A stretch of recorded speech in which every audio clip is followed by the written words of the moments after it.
Good evening, you're watching Left, Right and Centre, a brand new week. I'm Nidhi Razdan. On the show tonight, the BJP finally releases its manifesto today after a long delay with a focus on development and governance. But the Ram Mandir is also mentioned. Has the BJP toned down the Mandir agenda for development, or is it in a dilemma about the road ahead?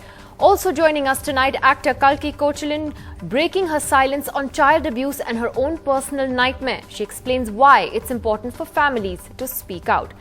But first, promising to end policy paralysis, corruption and what it called tax terrorism, the BJP's long-awaited manifesto was finally out today with a strong focus on jobs and development. But the party also stuck to its core agenda of constructing a Ram temple, a uniform civil code and the abrogation of Article 370. Sources say the manifesto was delayed after inner-party differences over how much to highlight the Hindutva agenda. So while the Mandir issue is now buried on page 41, the opposition insists that's the real agenda of the BJP. Significantly, as his close aide Amit Shah faces controversy over certain inflammatory remarks, Mr. Modi today said that he would never do anything with a bad intent. Rahul Srivastav has more. मुझे जो दायित्व देश की जनता देगी, उसको पूरा करने में, परिश्रम करने में मैं कभी भी कमी नहीं रखूंगा। दूसरा, मैं देश के सामने कहना चाहता हूं, मैं अपने लिए कभी कुछ नहीं करूंगा। और तीसरी बात मैं कहना चाहता हूं, मैं बदिरादे से कभी भी कोई काम नहीं करूंगा। Signing off his party's 42-page poll promise, Narendra Modi's pledge to have no prejudice follows his trusted aide Amit Shah's call for badla or revenge in Uttar Pradesh's riot zone. Notably, during the manifesto release, Modi did not take any questions. But overall, Modi has toned down the Sangh's Hindutva agendas, targeting growth and inflation instead. The manifesto's promises have been presented as a solution to the failures of the UPA. So the BJP has ruled out FDI in multi-brand retail and are open to FDI in all sectors where it will help jobs.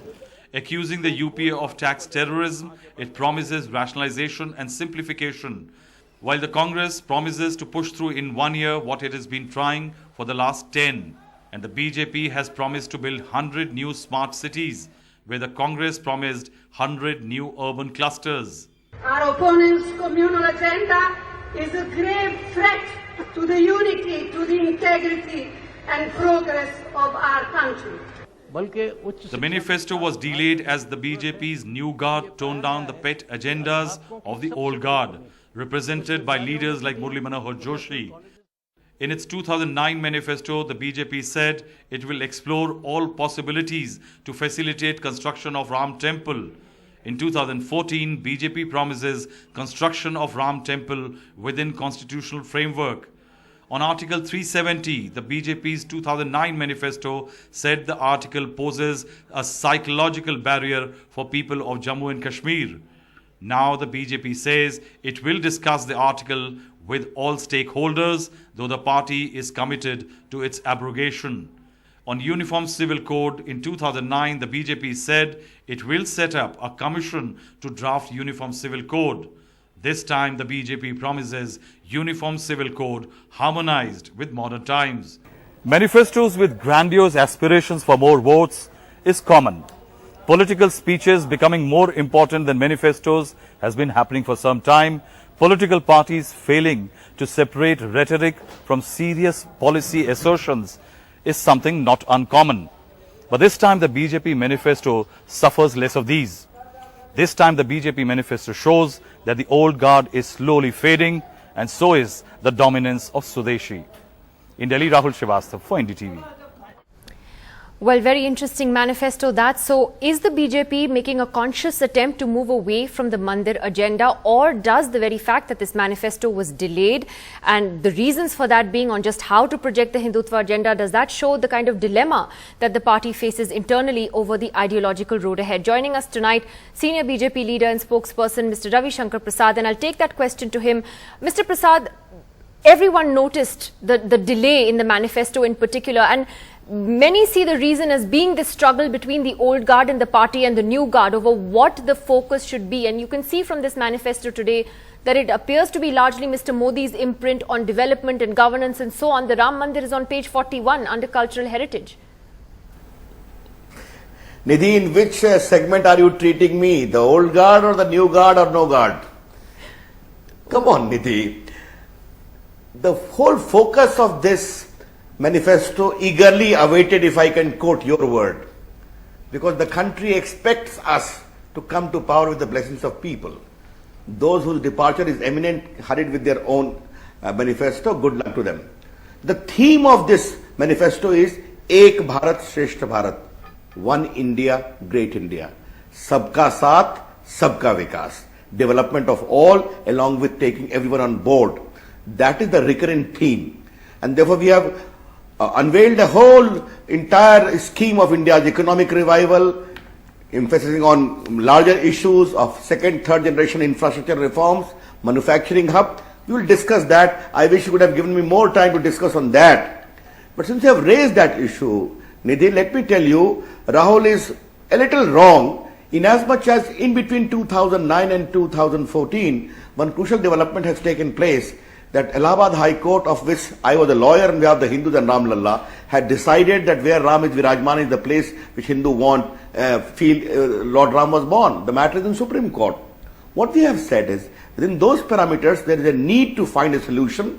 It is an issue of India and also an article of faith for us. But the election of 2014, we are very clear, is going to be fought only and only on price rise, corruption, lack of development, unemployment and insecurity of India. Mr. Prasad, does it reflect an inner dilemma in a sense? Because if you are going to focus primarily on development and governance issues, the moment you bring in those core issues of a Ram Mandir, then it shows that somewhere the BJP is internally struggling with what it stands for. Or is it, to be very honest, impractical to expect the BJP to abandon its core agenda? Because, you know, that is where the BJP comes from, and therefore it is there, but it's not prominently there. No, I think it is not an election issue. Did you ask me the question about MP election, about Delhi election, about Rajasthan or Chhattisgarh on Ram Janmabhoomi issue? It is our commitment, already articulated in 89, but it's an issue of India which needs to be redressed properly. You talked of Article 370. We are asking for a debate. What is wrong in that, Nidhi? Because of Article 378, backward caste of the hills do not get the benefit of Mandal Commission.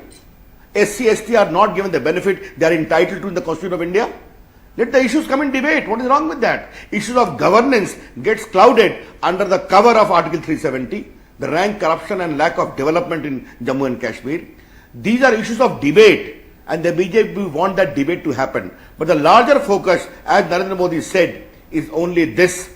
The election of 2014 is going to be fought only on the issue of development and governance.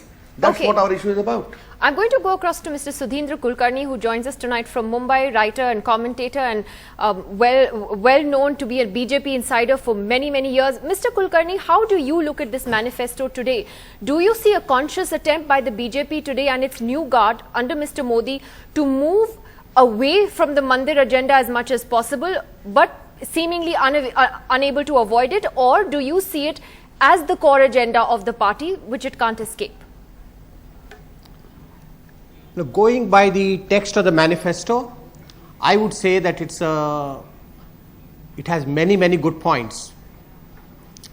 It clearly shows that the BJP is moderating its stand on several issues, including the three contentious issues.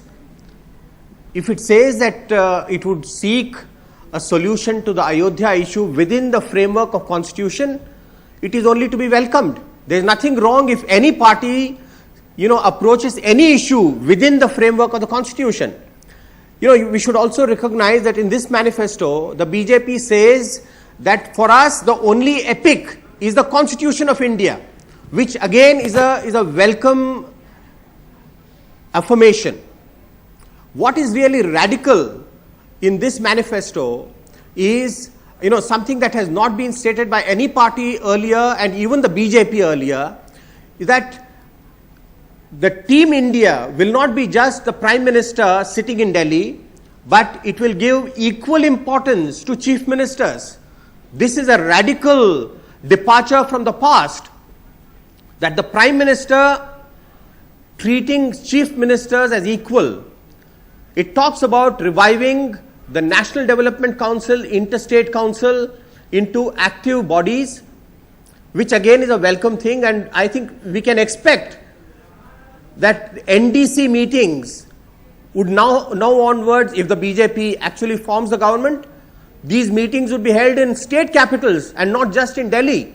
So, in terms of governance, we are going to see a new partnership, just going by this manifesto, a new partnership between the center and state governments. It also talks about decentralizing power further. Now, another very important point that I noticed in this manifesto is that democracy, India's democracy, is forcing the BJP to moderate its stand on several, core issues. In the past, the BJP used to talk about one country, one people, one culture. Now that one culture bit has been dropped, the BJP is now saying one country, one people, one nation. So it is recognizing the diversity of India. Even the section in minorities, even the section within the minorities, equal opportunities to minorities, to Indian Muslims, I think it's a welcome statement. Unless I have missed altogether, I have read the whole thing. The only thing that stands out because of its absence is the word secularism. Okay. It is the BJP must clarify what its stand is on secularism. Okay. It cannot avoid this discussion altogether. Okay, very important points raised by you. I'll take that back to Mr. Prasad.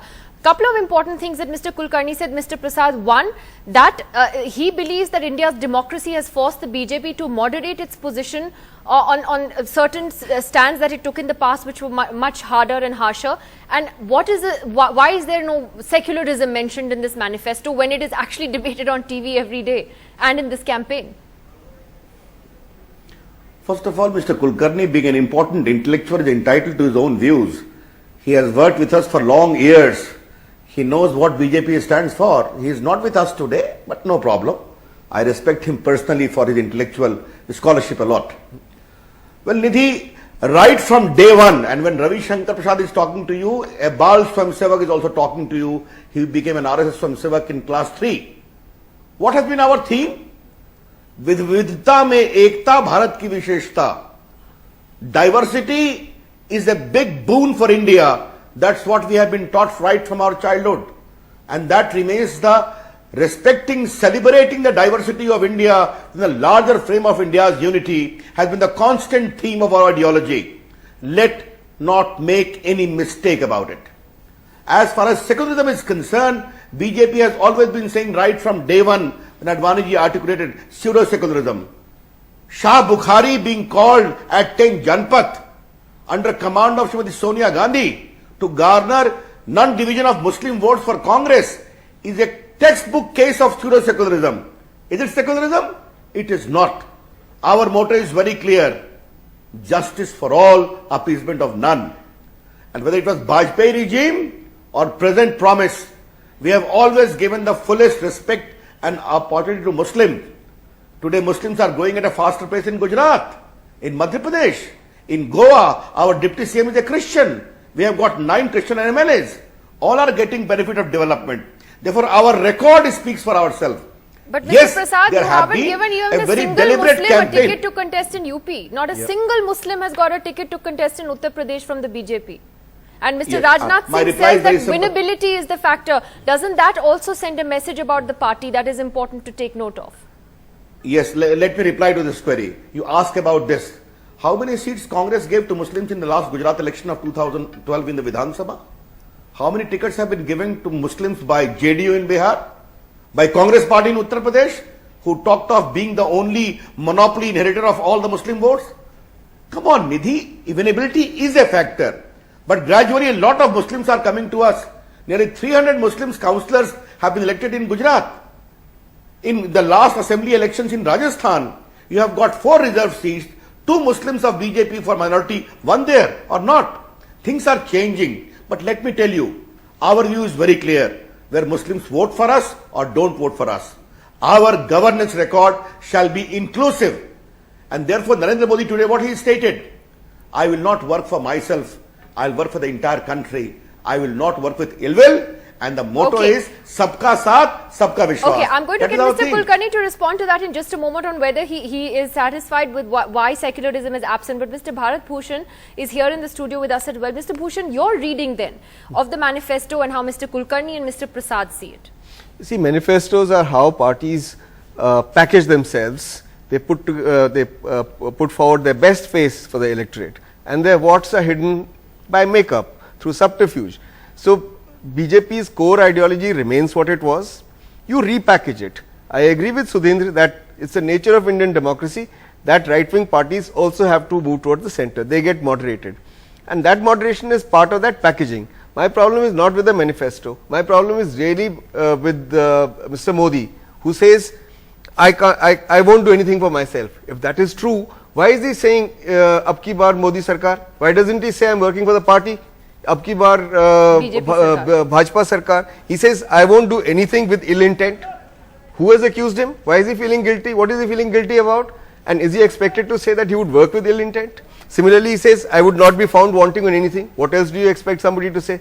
Can somebody who projects himself as the next Prime Minister say, I would be found wanting?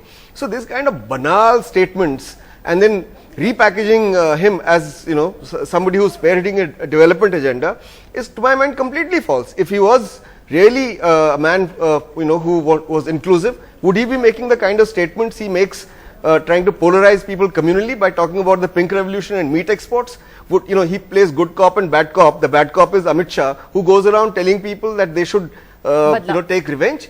So what are we talking about? This is really packaging. This packaging doesn't really matter. If this man comes, you will know what his real face is. Okay, very strong words there from Mr. Bhushan. I'll get Mr. Prasad to respond before I come to the Congress and Mr. Kulkarni as well. Mr. Prasad, you heard the criticism. You see, I had the same question for you as well. If on one hand the BJP is talking about development and governance, and on the other you have Mr. Amit Shah making the kind of statements that he did, for which he has got a notice from the Election Commission today, how do the two square off? Because it seems that Mr. Amit Shah has one agenda, he's a very close aide of Mr. Modi, and Mr. Modi is saying something else. First of all, my good friend Mr. Bharat Bhushan belonged to a fraternity who have never been comfortable with Narendra Modi right for the last 12 years. What he is saying is nothing new. Therefore, I have not to reply to him because they have a particular problem with Mr. Modi himself, which they have not been able to overcome in the last so many years. And I say so with full sense of responsibility. So many intellectuals who always keep quiet on Muzaffarnagar riots have issued a public statement, Mr. Modi should not win. Come on, Nidhi, the people of India will elect him, not those people who have a pathological hatred against Mr. Modi. And what Mr. Modi was talking today, he was talking to India, because there have been systematic campaign against him. This man will be vindictive. This man will be biased. He was assuring the people of India, that's how I have worked in Gujarat and how I will work in India if the people give me the chance by their support and blessings.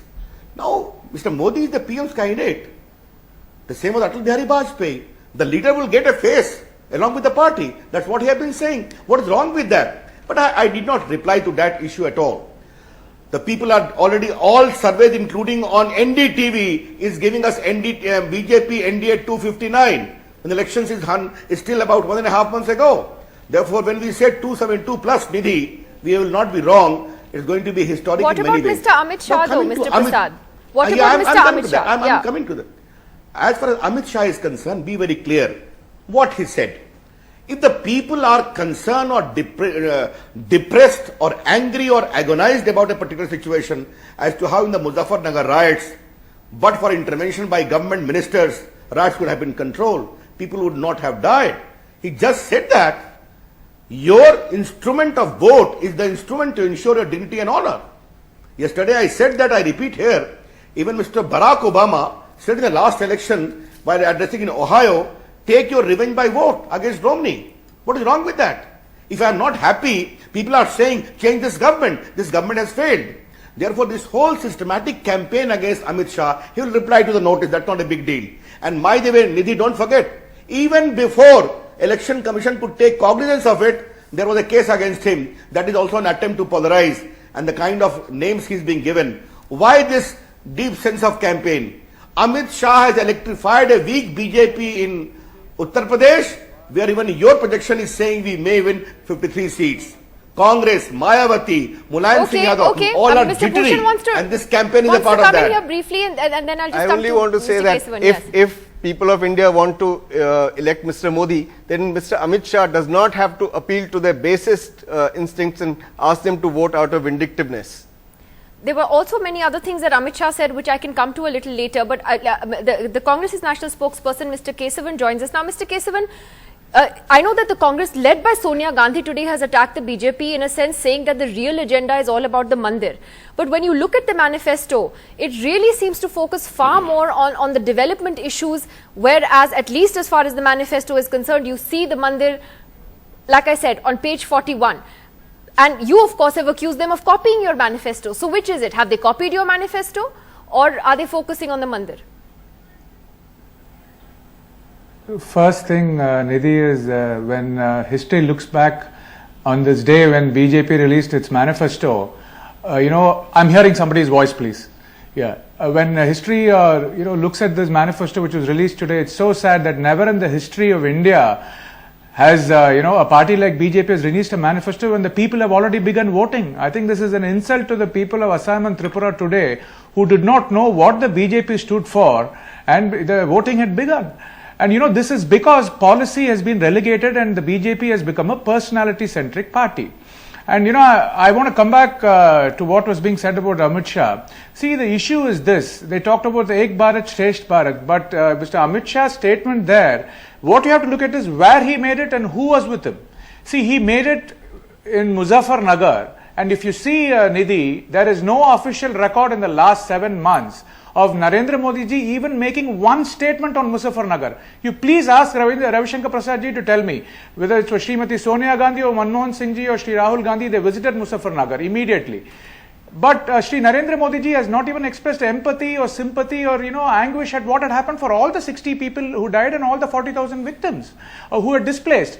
In this context, Mr. Amit Shah, who is seen as the closest aide of Narendra Modi ji in charge of UP, when he comes and makes such a prejudiced statement, it is seen as a proxy statement by Mr. Narendra Modi ji. And how can they deny that? And it is this is the politics of prejudice and polarization and parochialism. And I think he has given, Mr. Amit Shah has given a new slogan. He's given a new slogan of Ek Vyakti Vibhajit Bharat, and this is their agenda. You talked about, the Ram Mandir and other things being there, but it's not on which page they are. They're very much there. And even if you look at, let me give you one example. We talked about candidates being put up from the minority community. I just want to ask what Rajinder Sacharji, the former Chief Justice, asked. You look at the 3 candidates. Bhartendu Singh from Bijnor, who is a riot accused from BJP, Hukum Singh from Kairana, and Sanjeev Balian from Muzaffarnagar. All the 3 were riot accused. What kind of message is the BJP trying to send by putting these candidates as Lok Sabha candidates? Won't this, be on the people's mind when they go and vote? Okay, I'm going to take that back to Mr. Prasad. Having said this, coming back to the... What you are saying is, and what they are saying, Mr. Prasad, the question is Narendra Modi ji has never said anything on Muzaffarnagar.